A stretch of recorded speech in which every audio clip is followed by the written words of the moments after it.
Ladies and gentlemen, good morning to all or good evening. This is the headline of continental news, international news. There are tears on the side of the M23 and Rwanda. Yes, nothing is going well anymore. On the diplomatic front, the Democratic Republic of the Congo is winning the victory. But this time, it's a kind of victory that dangerously compromises the advance towards peace. So, it's so heated regarding the M23 that the M23 AFC, Rwanda, have withdrawn immediately. To talk about peace, which should start tomorrow, March 18th, 2025, in Angola, under the auspices of Angola, it should be held in Rwanda. They have officially announced their withdrawal through a statement. What happened? Why? Obviously, they decide to withdraw.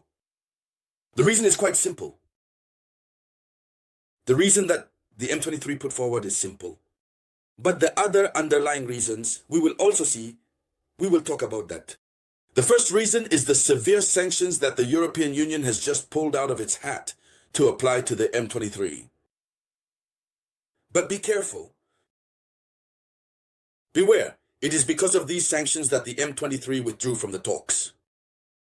Beware, isn't this a strategy on the part of the European Union that benefits from the fruits, from the actions of Rwanda, the M23, and the AFC on the eastern side of the DRC? Big question. Several questions arise regarding this withdrawal of the M23. To talk about peace, and it is these questions that we will discuss. We will raise these questions and we will answer these questions, analyzed, decrypted at 180 degrees. It's here and nowhere else. Ladies, young ladies and gentlemen, before continuing the video conference, I humbly ask you to share this video conference. Share it as much as possible, you know. Africans need to be informed, especially about the underlying aspects of situations like these. Let's go in depth, dear ladies, dear gentlemen. The situation is serious. The situation is serious. Yes, the situation is serious. There are several strategies being implemented. We have a statement dated March 17th, 2025. The statement, it is here. Signed. So, in this statement,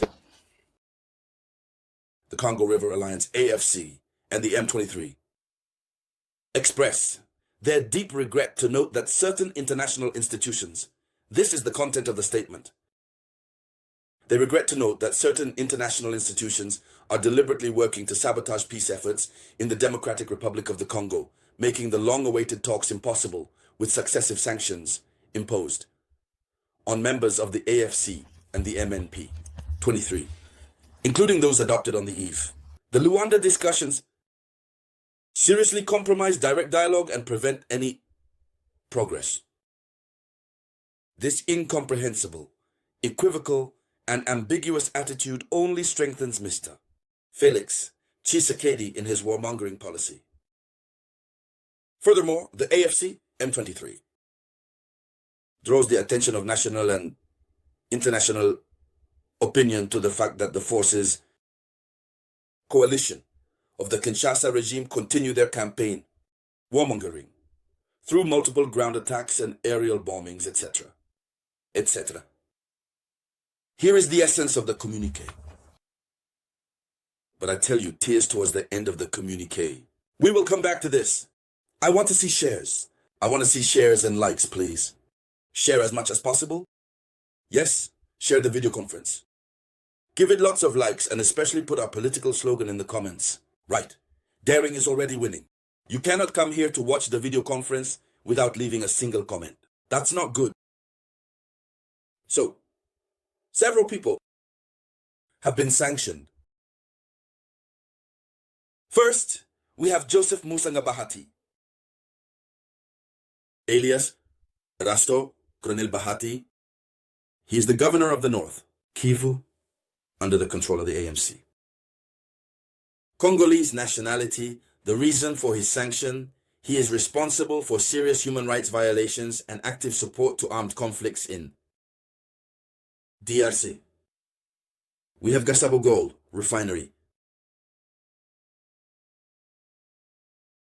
His activity is refining an illicit export of gold, illegally extracted from the east of the DRC. That's his role. Reason: financing the conflict in the DRC through the illicit trade of natural resources. Please share this video conference. We have Bertrand Bisimwa. His role: he is the president of the political branch of the M23. Congolese nationality, responsible for serious human rights violations and instability in the Democratic Republic of the Congo.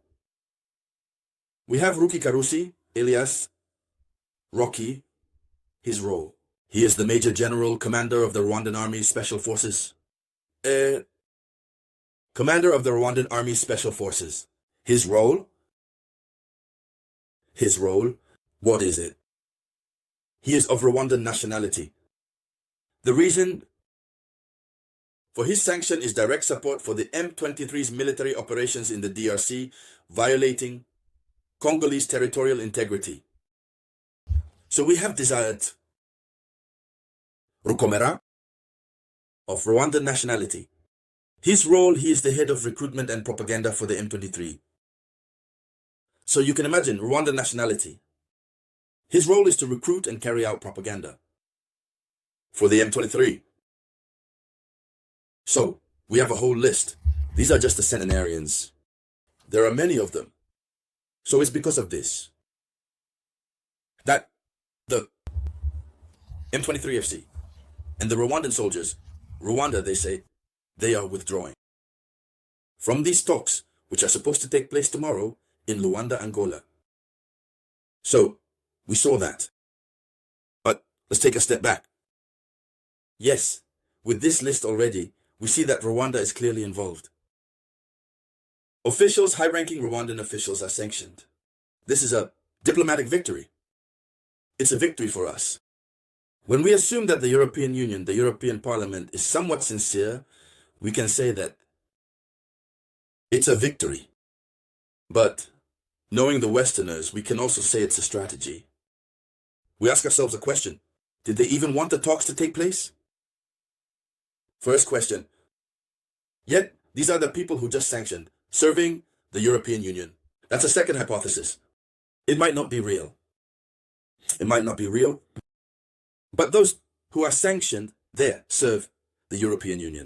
I want to have your opinion on that. They serve the European Union. And if they were to talk with the EU tomorrow, it's certain we would move towards peace.